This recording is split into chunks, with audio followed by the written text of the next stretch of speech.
सच्चिदानंद सद्गुरु साईनाथ महाराज की जय। அனைவருக்கும் எங்கள் குரு பௌர்ணமி நல்வாழ்த்துக்கள். குரு பௌர்ணமி சமர்ப்பணம்.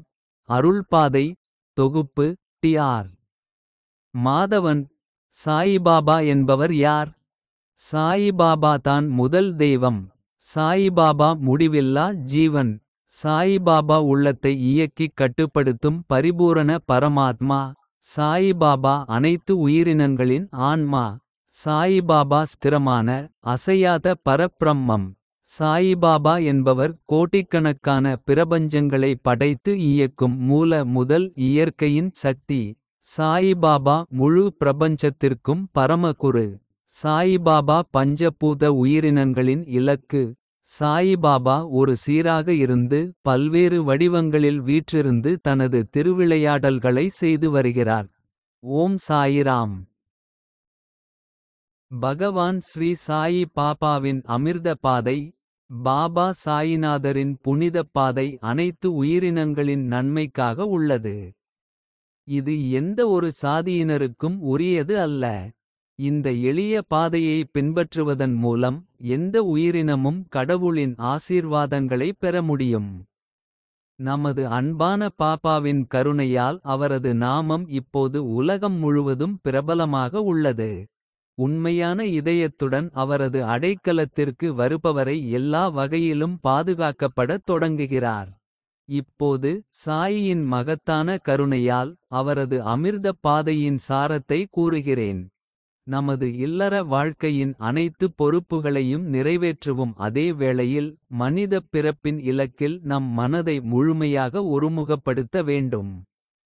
கடவுளை அடைவதற்காகவே இந்த விலைமதிப்பற்ற மனித உடலை பெற்றுள்ளோம். செல்வத்தைச் சேர்ப்பதற்கோ அல்லது குழந்தைகளைப் பெறுவதற்கோ அல்ல. மாறாக இல்லற வாழ்க்கை வாழ்ந்து எளிமையும் உண்மையும் நிறைந்த வாழ்க்கையை வாழ்ந்து கடவுளுடன் இணைவதற்கே. ஸ்ரீ பகவான் நமது வாழ்நாள் முழுவதும் நமக்கு போதுமான செல்வத்தை கொடுத்திருந்தால் நாம் அதிக செல்வத்தைச் சேகரிக்க விரும்பக்கூடாது. உங்கள் வாழ்க்கைக்கு போதுமான செல்வத்தை நான் உங்களுக்கு கொடுத்திருக்கும்போது ஏன் என்னிடம் உங்களை அர்ப்பணித்து உங்கள் வாழ்க்கையை செலவிடவில்லை என்று மிகவும் கருணையுள்ள கடவுள் எதிர்காலத்தில் நிச்சயமாக கேட்பார். ஒரு ஜீவன் தனது சொந்த இன்பத்திற்காக உலகம் முழுவதும் சுற்றித் திரிந்தாலும் அது வீடு திரும்பும்போதுதான் உண்மையான மகிழ்ச்சி, சுகம் மற்றும் பேரின்பத்தை காண முடியும். அதேபோல் பாபா சாயிநாதரின் எல்லையற்ற கருணையால் அவரது புனித மடியில் நாம் இணையும் வரை நாம் மரணத்தின் வாயில் சுற்றித் திரிந்து கொண்டே இருக்கிறோம். நம் வாழ்வில் மகிழ்ச்சியோ அமைதியோ ஆறுதலோ கிடைக்காது. நமது உண்மையான தாயின் மடி இல்லாமல் அமைதி எங்கே? பாபா சாயிநாதரின் தாமரை பாதங்களில் உண்மையான தன்னலமற்ற பக்தி இருக்க வேண்டும்.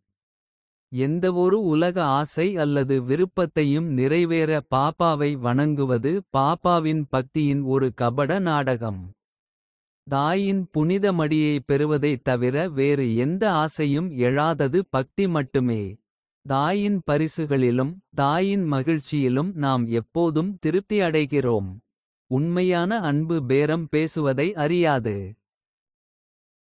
பாபா சாயிநாதரின் கமல பாதங்களில் முழுமையாக சரணடைவதன் மூலம் மட்டுமே ஒரு ஜீவன் அமைதியை அடைய முடியும். பக்தியுடன் அவரிடம் சரணடைவதன் மூலம் ஜீவன் அவரது கருணையையும் பாதுகாப்பையும் பெறுகிறது.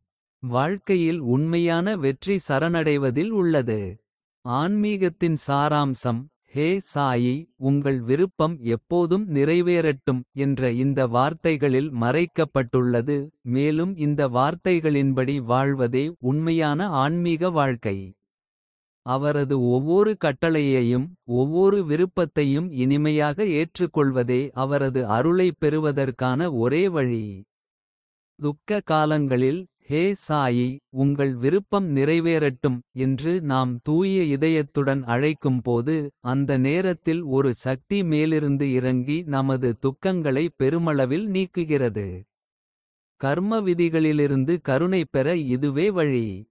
இன்பத்தையும் துன்பத்தையும் அவரது பிரசாதமாக அறிந்து. செயல்களின் பலனை மகிழ்ச்சியுடன் அனுபவிப்பதே உண்மையான பக்தி. உண்மையான சரணாகதி. ஒவ்வொரு விஷயத்திலும் ஒவ்வொரு சூழ்நிலையிலும் அவரது கையைப் பார்த்து. எப்போதும் மகிழ்ச்சியாக இருப்பதுதான் இயல்பான யோகம்.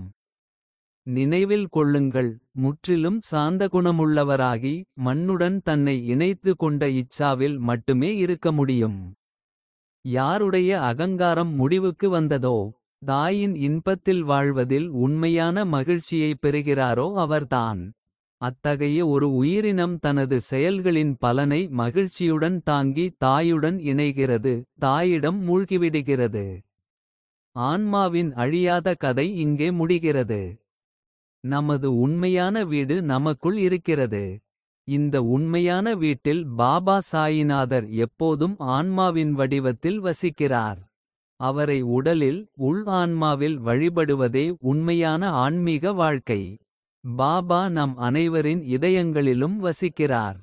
பாபாவின் எல்லையற்ற கருணை மட்டுமே நம்மை உள்ளுக்குள் அழைத்துச் செல்லும். உள்ளே அமிர்தக் கண்டம் உள்ளது.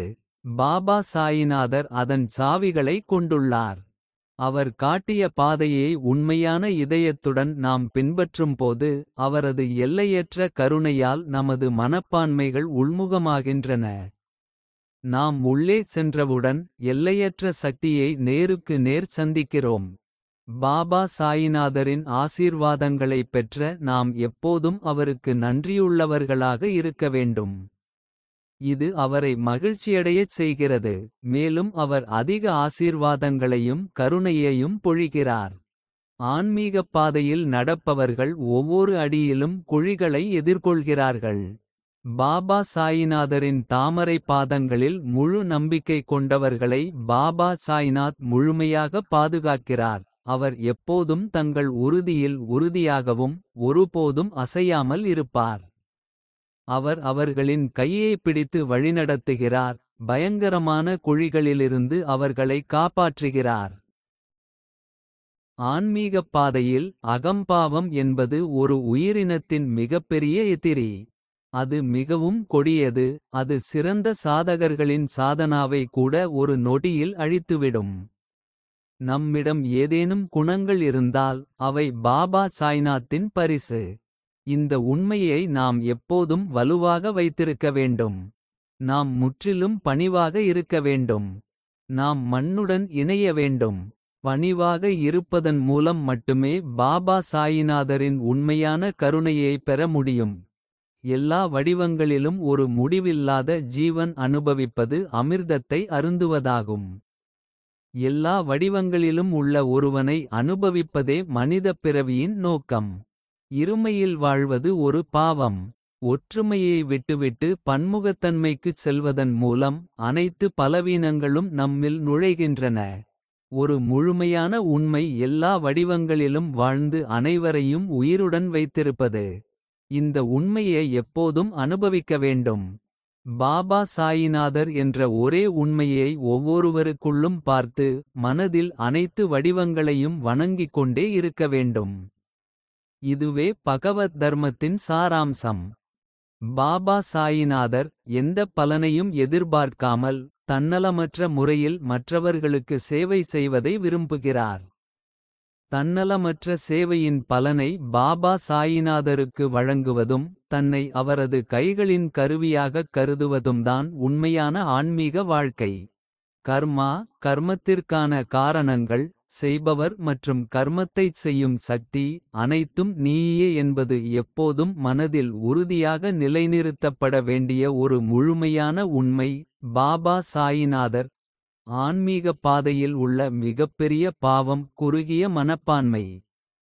நமது மதம் மற்ற மதங்களை விட உயர்ந்தது என்ற உணர்வை என்றென்றும் மனதிலிருந்து அகற்ற வேண்டும். பாபா சாயிநாதர் வெவ்வேறு நாடுகளிலும் காலங்களிலும் வெவ்வேறு வடிவங்களை எடுத்து. வெவ்வேறு மதங்களை நிறுவி அனைத்து மதங்களிலும் ஒரே உண்மையே போதித்தார். ஒவ்வொரு உயிரினமும் தனக்குள் அந்த ஒரு உயர்ந்த ஒளியின் ஒரு பகுதியை கொண்டுள்ளது. பூரண சத்ய பாபா சாயிநாதரிலிருந்து நம்மை பிரிக்கும் 4 வகையான பற்றுகள் உள்ளன. அவை செல்வத்தின் மீதான பற்று, சொத்து மீதான பற்று, உலகில் பெயர் சம்பாதிப்பதில் பற்று மற்றும் குடும்பத்தின் மீதான பற்று. இந்த நான்கையும் அகற்றுபவர் சுதந்திரமாகிறார். இந்த பற்றுகள் நம் கழுத்தில் உள்ள கயிறுகள். அவை உயிரினத்தை மரணத்தில் பிணைக்கின்றன. இவை வெளியிலிருந்து பார்க்க இனிமையாகத் தோன்றும் விஷ மாத்திரைகள். ஆனால் அவை நமக்குள் இருந்து ஆன்மீகத்தை அழிக்கின்றன. இவற்றை நாம் தவிர்க்க வேண்டும். ஹே ஞானியே, கலியுகத்தில் இதுவே நல்வாழ்வுக்கான ஒரே பாதை என்பதை உறுதிப்படுத்திக் கொள்ளுங்கள். உண்மையான இதயத்துடன் இந்த பாதையில் நடப்பவர் கடவுள் பாபா சாயிநாதரின் முழு கருணையைப் பெறுவார். ஸ்ரீ சத்குரு சாயிநாதார்பணமஸ்து. சுபம் பவது. श्री सच्चिदानंद सद्गुरु साईनाथ महाराज की